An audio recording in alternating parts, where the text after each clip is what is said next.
Rain hammered the city streets like the sky itself was falling apart. Alice sat alone at a corner table of the cafe, the dim lights above her flickering as though they too were growing tired of waiting.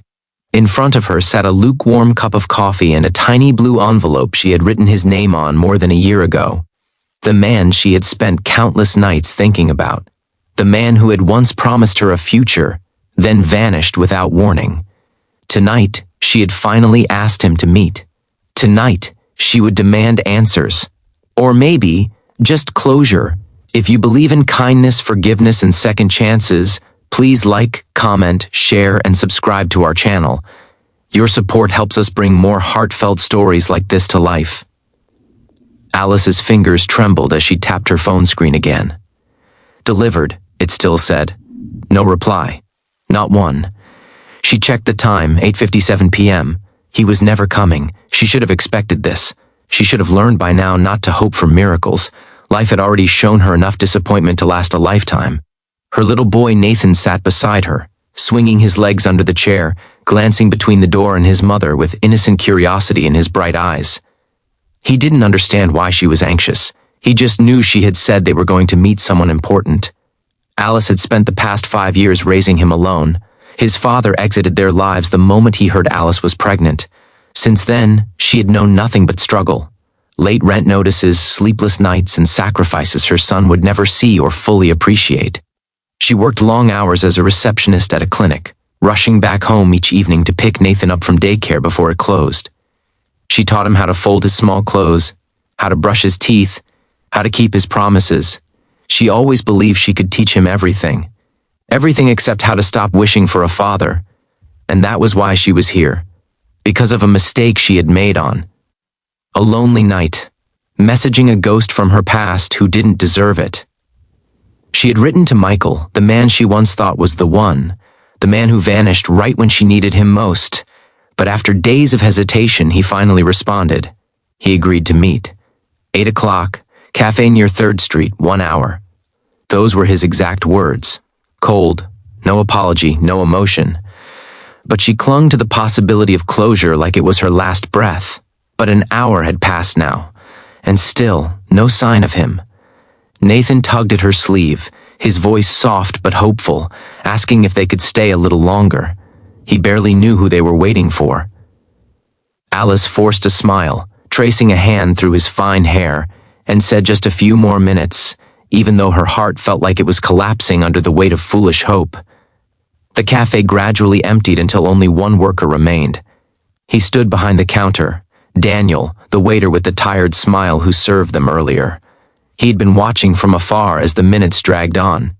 He noticed how Alice kept glancing toward the entrance and then away, each time a little slower than before, each time her shoulders dropping more in defeat.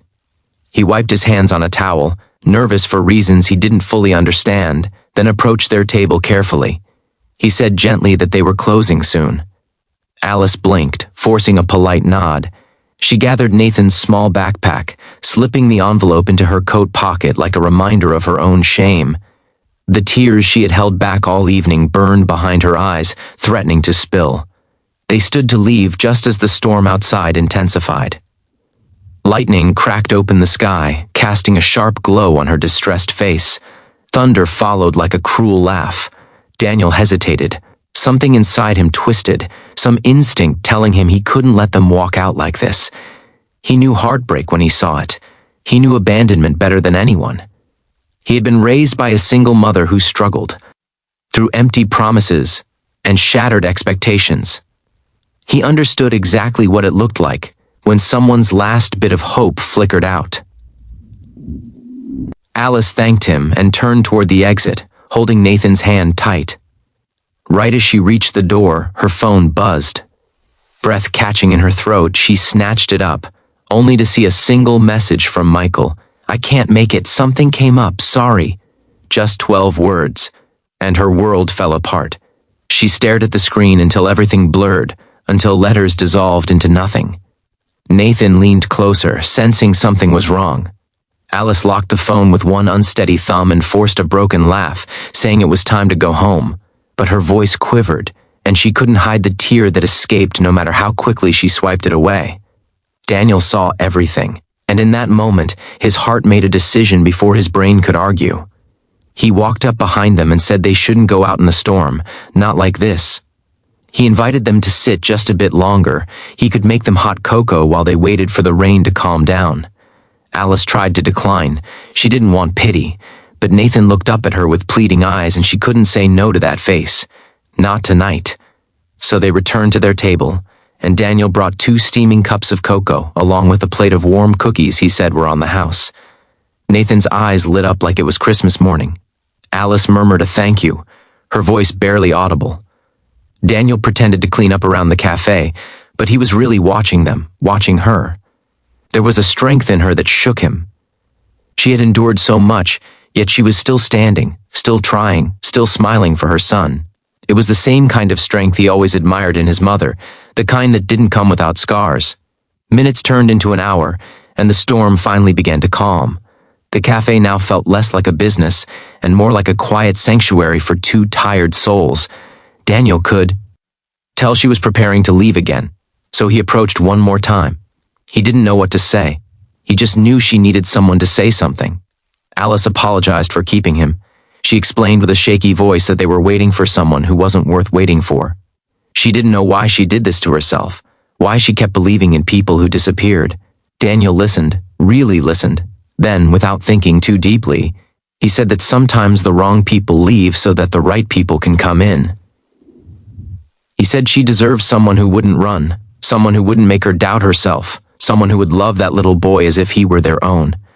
And he said it as if he already knew she would find such a person. Someday, maybe even sooner than she thought. Alice looked at him, and for the first time that night, the corners of her mouth lifted into something that resembled hope rather than forced courage. Nathan suddenly grinned at Daniel and, with the innocence that only children have, said he looked like a hero. Daniel blinked, startled. A hero. Nathan nodded with a seriousness only a 6-year-old could muster, saying he helped his mom smile again. He called him Mom's hero. Everything inside Daniel melted. Every wall he had built over years of hurt cracked open. He had never been anyone's hero before. Alice turned red, embarrassed, trying to apologize. But Daniel just smiled, a real, unguarded smile that reached his eyes and softened his entire face. Maybe, he thought, this wasn't an accident.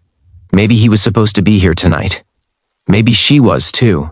He offered to walk them home since the streets were slippery and the night still young enough for danger. Alice hesitated but agreed. Outside, the air smelled like fresh rain and new beginnings. Daniel walked next to them, not saying much, but staying close enough that she felt safe. Nathan swung their linked hands happily, humming to himself. As they reached her apartment building, Alice thanked Daniel again. She apologized for the scene she must have made earlier. He reassured her she owed him nothing. Actually, he was grateful he got the chance to meet them. Her eyes shimmered again, not with pain this time, but with something gentler, something cautious yet alive.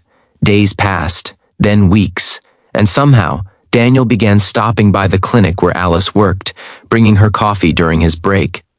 Sometimes he brought a small snack for Nathan after school. Their visits felt natural, easy. Alice found herself laughing again. Nathan began calling him D, like he was already a part of the family. Alice couldn't remember the last time she felt truly seen, truly valued.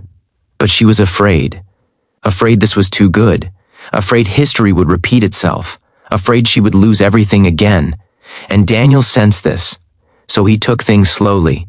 He wanted to be the one promise that didn't break, the one person who stayed. One evening, after months of getting closer, Daniel finally gained the courage to ask them to join him at the park.